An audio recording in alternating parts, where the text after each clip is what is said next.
welcome back to Nighttime, Darius Johnson's favorite sports show. Just don't ask him. I'm your host, Matthew Bracker, alongside Kathleen Moore. And Kathleen, despite that close loss to Kansas, you have to admit it's a great time to be a Knight, huh? Absolutely. You know, it's always upsetting when you watch your team end their season in such a tragic way as that game. But we have so many teams that are stepping up and replacing it, and honestly, it's been really exciting to watch. Yeah, it is a great time to be a tennis fan, I'll say that. Well, March Madness is right around the corner, and one of the most beautiful parts of the month is the underdogs. You know, Cinderella stories, teams who rise from nothing and go on to greatness. But forget them. Today on Nighttime is all about the overdogs. With Selection Sunday just a few days away, we'll be taking a look at the projected #1 seeds and how far we think they can go. And to help do that is a Nighttime and HTF debut, Delaney Williams. How are we doing? I feel good. I'm happy to talk about March Madness. This is my favorite time of the year, so let's go. Yeah, we're so happy to have you. So let's take a look at the projected #1 seeds and their regions of the bracket. So we have Duke in the East and Houston in the Midwest region, Auburn in the South, and Florida in the West. Of the expected #1 seeds in March Madness, which one do you think is the best, and which one do you think is going to have a deeper run in March Madness? Of course, looking at two of these #1 seeds, you see two teams that are really led by one player. I mean, you got Duke being led by Cooper Flagg, and you have Auburn being led by Janai Broome. However, it's not just one player that wins it all. It's the whole team. And I think Kevin Sampson's defense, plus to go with experience of being in these tournaments, I think that's the team that gets it done this year. Yeah, I mean, you mentioned Duke, and obviously a lot of people have been saying it's a down year for the Blue Bloods, right? Which is crazy. Yeah, but Duke always, I feel like, finds a way. And you know that, of course, being a Kentucky fan. But back to Duke. I think that they are the best team in the country right now. And it's all because of Cooper Flagg. Cooper Flagg is absolutely dominant, obviously leading Duke in every single statistical category. When is the last time you remember a player doing that? 19.5, 8 rebounds, 4 assists. The dude is an animal, obviously going #1 in the draft. But as you said, it's a team game. My biggest concern for Duke is who is their #2? Is it going to be Colin Knippel? You know, maybe, but someone else is going to have to step up in a big way because regular season's over. Teams are going to be looking for Cooper.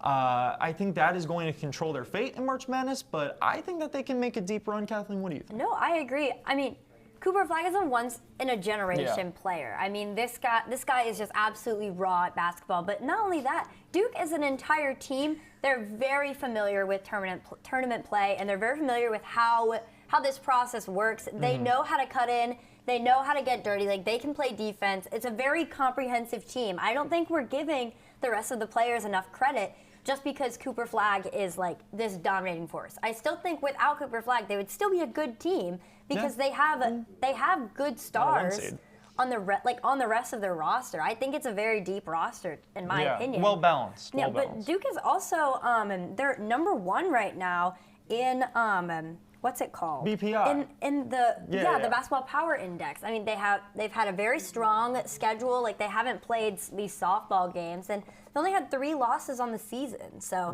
best record of anyone else going into March Madness. It's very impressive. Now, we do want to give Auburn their flowers, though. Obviously, they've been sitting at #1 for a good majority of the season, just losing to Alabama in their Iron Bowl. I still think that they can make a pretty deep run. What do you guys think? Yeah, I mean, I definitely don't hate Auburn's run. I definitely think that they have a hard time squirming under pressure, and that is all March Madness is. It's all about pressure. It's all about how you can handle it. It's a lot of games in a really short period of time. What do you think, Delaney? I mean, I think they're a #1 seed on purpose. I mean, they have Janai Broome, which is arguably the best player in college basketball at the moment. However, I think people also need to take a look at Tahad Pettiford. I mean, the kid has been an Auburn fan for a very long time. His idol is Sharif Cooper. I think there was a clip that surfaced recently where he was in the stands as a little kid. I do think Auburn has a complete team, and honestly, they looking like a problem. Yeah, I mean, like I said, they've been a problem for a good majority of the season, so we'll have to see how that plays out. But let's get into the regions now. You know, each #1 seed has a region. What #1 seed do you think has the toughest one, though? I think let's break down the regions first. So in the South region, we talked about Auburn. Yeah, we have Auburn here, then followed by Michigan State, Texas A&M, Clemson, and Oregon. Now in the West, we have Florida. That includes Texas Tech, Kentucky, Purdue, and Arizona.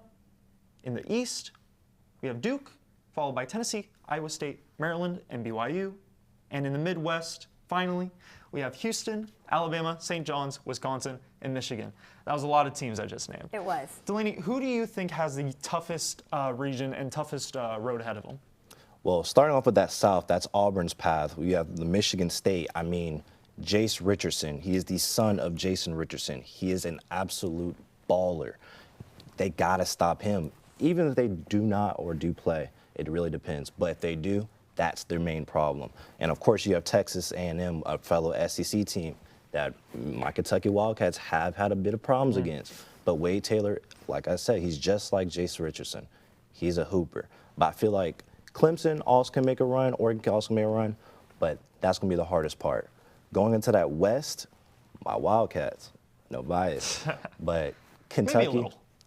Maybe a tad bit, It's okay. Yeah. We like but bias here. we also got to look at how the Pope era has been going. I mean, Kentucky has been ran by Calipari for I don't know how long. He got a ring, but I feel like they kept that ring kind of stretched out a bit too long. And seeing how Pope came in, we're supposed to be rebuilding. And look at us. 3C, baby. But Arizona also has Caleb Love, the super senior. So, hey, we going to see. I do think the West, since they are led by Florida, they are the most bound for an upset. Moving on to the East, you have Tennessee, Iowa State, BYU. Honestly, BYU could also make a run. People thought Pope was going to, his effect and all the players that he took with him was going to drag the whole program out, and they're still in this thing. So I think they're a run, and also you also got to think Tennessee is also still that program. I mean, look at them. Yeah. And then Midwest, my favorites, Alabama and St. John's. Rick Pitino knows how to win. That is going to be probably one of Houston's only problems. But if they can clamp up on them and Mark Spears in Alabama, I think they have no problem taking everybody. Right. See, I love that, St. John's take, because we're big Rick Pitino fans here. Yeah. But Houston, I mean, when they played UCF, they're a very strong defensive unit, so I definitely see where you're coming from. I'm concerned with them with Alabama. They just beat Auburn, like we were talking about. I think it's a tough road for them. That would be my pick, I think, for toughest region, because you got Alabama and St. Now, look, I don't know if Alabama and St. John's are going to be right next to each other in this region come Selection Sunday. This is according to the current ESPN projections. But if it's anything like this, then I'll say Midwest. What do you think? Yeah, I'm going to go South region here just because I'm a big believer in Clemson, honestly. I think that, again, I talk about the ACC like when we come to basketball time all the time on this show. ACC men's basketball is absolutely wild come March Madness. Yeah. And Clemson, they've had one heck of a season. I mean, they were one of 3 people to take down Duke during the regular season. And honestly, they've been balling out. Number 10 in the country right now. I could really see them making a play for the upset for Auburn. I mean, look, I definitely didn't expect Clemson being this high up at the beginning of the season. But, that's the beauty of March. You never really know. Now, looking at these 1 seeds, who do you think is a team that might not have such a deep run and might get upset early on? Like I said, Florida. Yes, they run that West, but look at the teams in there. Texas Tech and Kentucky and Arizona. I mean, just like you said, Duke has only lost to 3 people, and Clemson was one of them. Kentucky's another one of them. I mean, Kentucky's not the most complete team, and I can say that personally. However, a win is a win. So you got to look at Florida. I feel like Duke can mop the floor with Florida any day of the week. So with us taking down them, I feel like it also can say, Florida, sorry, man, that's the end of the road for you. Yeah, I think I'm going to have to agree with you. Out of all of the number 1 seeds in general, I find Florida to be the weakest. Outside of looking at the regions, just especially with their key players too. Like their key player, it's the forward Alex Lex Condon. He's only averaging 11 points per game. And if your key player is only averaging 11 points per game and 2 assists, I don't know if you can call him a key player. But we were talking about this before the show with Houston and Juwan Roberts. Look, he might be a well-rounded player. You know, it's Perhaps. the Draymond Green effect. You know, you get on the court and maybe you're not putting it up in the box office, but you're still kicking him in the, you know, the kneecaps, and you know. We cannot see your knees. He doesn't. He doesn't. Okay, yeah. I am sitting behind the desk. I'll say Florida too. I don't really like them as much as I do the other teams, but I could see Houston struggle to make it out of the Midwest with Alabama and St. John. Yeah, absolutely. But now I think we're going to move into our Game of the Week pick. So I won on a buzzer beater. on the buzzer beater in overtime, Alabama beat Auburn. Yeah. And then, honestly, I have one win under my belt, so That's all that matters. I'm actually okay with this. I would rather lose on a buzzer beater than lose by 20 points. But the Game of the Week pick this week is Iowa State versus BYU. That game will actually have already played by the time this airs. They actually play in about 2 hours, so get hype. My pick for this is going to be BYU. I think Iowa State has a lot of struggles in terms of staying healthy. I mean, they barely keep all their players on the court by half. Yeah. So I'm going to go BYU on this one. And that is fair. I'll pick Iowa State because I like disagreeing with you, and I will never root for BYU in this household. I understand. Delaney, who do you think is going to pull this one out? I got to break the tiebreaker between you two. I got to go BYU. I mean, look at them. He doesn't know my record. Pope era finished, and they're still here. They took Jackson Robinson. Come on, man. They are still a good program. I personally have never seen a team clear house and their whole coach leaves and still take care of business. I got BYU. All right. That's a valid take. I mean, clearly you don't know my record with Game of the Week picks, but hey, I'm not going to say anything. But unfortunately, we are out of time for this segment. Thank you so much for coming on, Delaney. It's been great having you. You cooked, honestly. But don't go anywhere because we've still got 2 great segments waiting for you when we come back. Hello. So I guess the crew's getting ready for the next segment on one of our amazing shows. I'm Nick Cohen, host of season 20 of Hitting the Field, and let me tell you about those amazing shows. On behalf of HTF, we hope you're enjoying today's content, but I'm here to tell you about everything else we offer here at the network. Mondays at 4, HTF Bets goes live for Season 10 with 3 gamblers that, although it may not always seem like it, are here to help us all earn a little bit of extra money while we watch sports. Diego Ortiz, Tyler Brownrigg, and Andrew Gregg's ball knowledge and fun personalities make this show a fan favorite. On Tuesdays, you all loved it, so we brought it back for Season 2. It's Girls Got Game, hosted by Frankie Noble, a show blending women in sports, the biggest sports news stories, and creative segments that make for a fun and engaging show. Next is everyone's favorite sports podcast, The Combine, hosted by who other than Ty Patton, an easygoing, conversational, and technical podcast dropping Wednesdays, also on Spotify at The Combine. Then tune in Thursdays at noon for the network's main show, Season 20 of Hitting the Field, hosted by me. Here, we'll cover any sport, any topic, any story, no matter how obscure. We love some football, basketball, hockey, F1. We also cover baseball, soccer, and we even have to show the UFC love sometimes. Penultimately, TGIF, because Friday is nighttime, hosted by Kathleen Moore and Matthew Bracker. Season 8 of Nighttime is where you'll turn to for all things March Madness, UCF sports, and other collegiate events. We're ending with something brand new. HTFN has never had 6 shows running at once. Also filmed in our new podcast studio is HTFC, hosted by Edgar Rodriguez and Patrick De Leon. Football, or soccer in America, is the most popular sport in the world. Across multiple leagues and cups, soccer is a year-round sport, and HTFC is your news source to stay updated. Also on Spotify, by the way, at HTFC. Outside of our 6-show roster, be sure to tune in to our other content, such as the Studio Days vlog, run by our vlog squad of Brianna St. Jean, Michaela Croker, Ashley Rowe, and Ben Huber. Make sure to follow us on our social medias like Instagram, Facebook, and X to stay updated on all HTFN news. Remember to subscribe right here on YouTube, leave a like and comment, and with that, I think we're ready for your next segment. I'm Nick Cohen. Thank you for your continued support, and back to your regularly scheduled programming.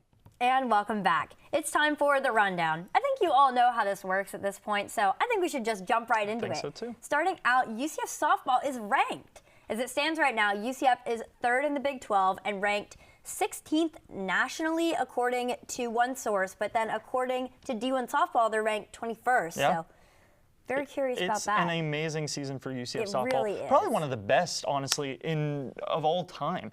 Now, the Knights took down number 7 Arizona.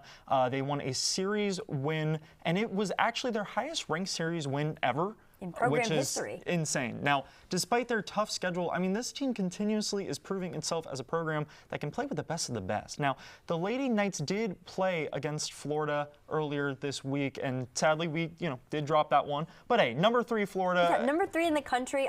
I'm not going to be upset about losing to the number 3 ranked team in the country. So we hope that maybe we can carry some momentum. Yeah, into the battle with Arizona State for sure. Now, Yeah. we have to shout out a couple players on this team. Caitlin Felton actually won another Big 12 Pitcher of the Week award. I mean, this just sings to her dominance on the season. Absolutely. But moving on, we have frat football. Yeah, Kappa Sigma and Pi Kappa Alpha at Mississippi State hosted a full tackle, full pads football game about a week ago. So the game is called the Charity Bowl, and the boys fundraised throughout the week leading up to the game. Now, I'm in a sorority, so I can really speak on this. Yeah, go ahead. A philanthropy week is a very big week for your organization. You raise money for your certain philanthropic efforts, and it's really great. So whoever won the bowl actually had their proceeds donated to their organization's philanthropic efforts.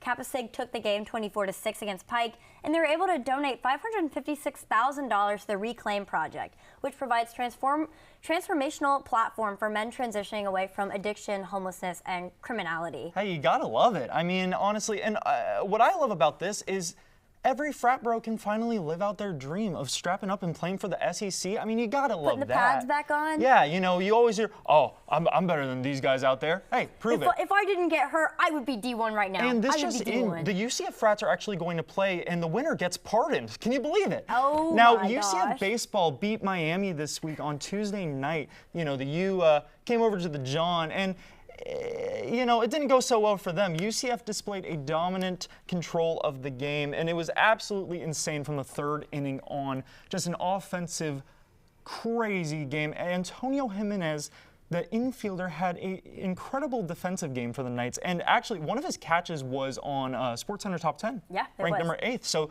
a little national attention for the Knights. You gotta love that. Yeah, the game was held to 14-4. This team just continuously is putting up high-scoring games, and that speaks a lot to their explosiveness off base and their ability to hit the ball down the foul line or right through center. You gotta love it. And I just want to shout out, Andrew Williamson is killing it right now. I mean, so many players are just killing it right now. And I interviewed Andrew Williamson at the beginning of the semester. So, listen, He's Andrew, a friend of the show. I just have to think I helped you out a little bit here. So you're welcome. But also, great job. I'm proud of you, buddy. Great work there. All right, we're going to move on now. Is NIL killing college hoops? So, in my opinion, it definitely is. Wealthy schools with big donor collectives are securing top talent and making it harder for mid-majors and smaller programs to compete in this competition. And then we also have one-and-done NIL guys. It's less loyalty. Players are transferring more than ever, following the biggest NIL deals rather than staying with a program, which also disrupts team chemistry. If a team isn't consistent, playing together for a long time, and some of their teammates are making 6 or 7 figures while other teammates are earning little to nothing. Yeah, and speaking of teammates, actually, Dan Hurley over at UConn said 50% or more of his team is looking to transfer or might transfer. That's tough. It's just absolutely insane player movement. It speaks on coaches' control over the locker room. I mean, they have way less leverage over players now because they hold more power than ever, and they can leave at any point if they don't like their situation. Coaches have been in power for a long time in college basketball. It is nice to see players have a little bit of control over their destiny. But speaking of basketball, let's get into UCF basketball in the Big 12 tournament. Now, UCF's Big 12 journey started off with a win against number 11th seeded Utah, and the Knights came away with an 87-72 win. John grabbed 11 rebounds, so pretty happy with that. He definitely contributed to the short-lived spark of tournament play, because the Knights went on to play number 6 Kansas, where we were handed a heartbreakingly close loss, 94-98. Basketball, at least in the Big 12, is over. It's tragic to say the least. I mean, I really thought that we were going to pull it out there. I mean, I was on the edge of my seat towards the end of that game, and they just sold.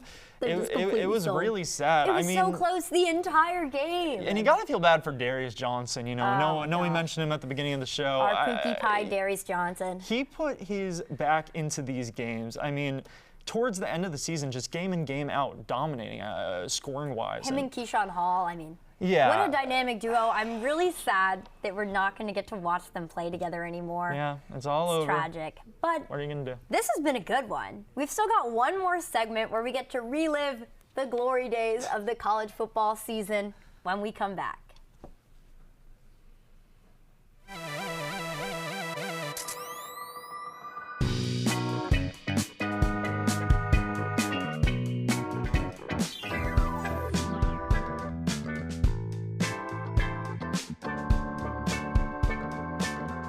You never got me anything for my birthday. I don't even know what that is. I thought birthdays were every 100 years like the Kids' Choice Awards. What? Ah, finally, he's here, man. He's always late. Who? Marcus?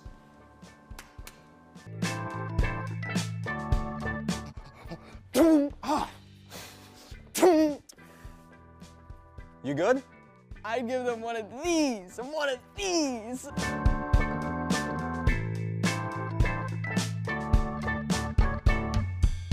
Behind every on-screen moment is a whole team of engineers and technologists. And you can be a part of such a team through SMPTE at UCF. You'll join a team of students just like you who are ready to innovate the future of TV and film. With SMPTE at UCF, you'll be able to connect with local industry pros, learn about new technology in the industry, as well as get backstage experience that really matters. Join SMPTE for a backstage pass to all of this. We meet every last Monday of the month for our general body meetings. There, we discuss how new technology is being used to create new media, and we get to highlight local professionals and their specialties. On top of that, we have some site visits planned, so tune into our social media to be notified of when those will happen. So if you're ready to pull back the curtain and find out what really happens behind the scenes, join SMPTE at UCF. And thanks for sticking with us this long. Now, in this segment, we are so excited to get to talk about football again, finding any excuse we can, specifically our favorite college football rivalries. Now, to give their input, we've got HTF favorites, regular on nighttime, Augie Aronson, and HTF legend, Tyler Brownrigg. How are you guys doing today? I'm doing great. I love coming back to nighttime when I get the chance. I have a lot of good memories with this show. I mean, it has a special place in my heart. Yeah, former host. Yeah, shout out. How are you doing, Augie? I'm doing great. I'm excited to talk some college football. Been a minute since I've talked anything football related. Oh, so. I'm so excited. It's been a long time. Well, we have all picked a rivalry that can define college football next season. What makes it exciting this year, and who do you expect to win? So let's start with you, Augie. What's your matchup? I'm probably going with the biggest one right out of the gate. Ohio State versus Michigan. The game. Just a little history on this. First matchup, 1897. So almost, we have 3 centuries of Ohio State-Michigan football here. Over 120 meetings. Look, there's been a lot of great players that have played in this game. And overall, it's just pure hatred for each other. Yes. They don't call each other by their names. They say the school up north or the school down south. State legislators have passed laws trying to prevent the other team from doing stuff in their state. We saw that last year with the flag planting, which, in my opinion, Ohio State and the Ohio legislature needs to grow a little bit thicker skin. But currently, Michigan is on a 4-game win streak. Jim Harbaugh has been on fire in this series lately, even with the Michigan team that has not been that great. Ryan Day has yet to beat Michigan. So, look, I kind of thought last year he was on the hot seat a little bit if he didn't win the national championship, but obviously Ohio State did win. And Michigan even threw a jab at them after that, saying, oh, did you really win if you didn't beat everybody and didn't beat the defending national champions? These schools just straight up hate each other, and it is awesome to see. Yeah, I remember Ryan Day literally getting death threats outside of his house because of the Michigan game. I mean, maybe that's a step too far, but perhaps. Hey, look, we're not here to hatred judge. is what drives rivalries and honestly makes it so fun. All the now, fights? It's great. Now, this actually sparked a really heated debate about flag planting, and I want to get your guys' opinion. Flag planting. I mean, this shouldn't go away. This is, if you beat a team in their house, you should plant that flag. What do you guys think about this? Matthew, I could not agree more. As someone who has seen their favorite team plant the flag at Ohio State, it's a great feeling. Baker Mayfield did it when he was back in Oklahoma. The flag plant is just the greatest sign of disrespect, and you gotta earn that flag plant, and it's got to be either a big upset or just a big rival. So You gotta grow some thicker skin. Yeah, I think there can be some sad flag plans. Like, this is football, for God's sake.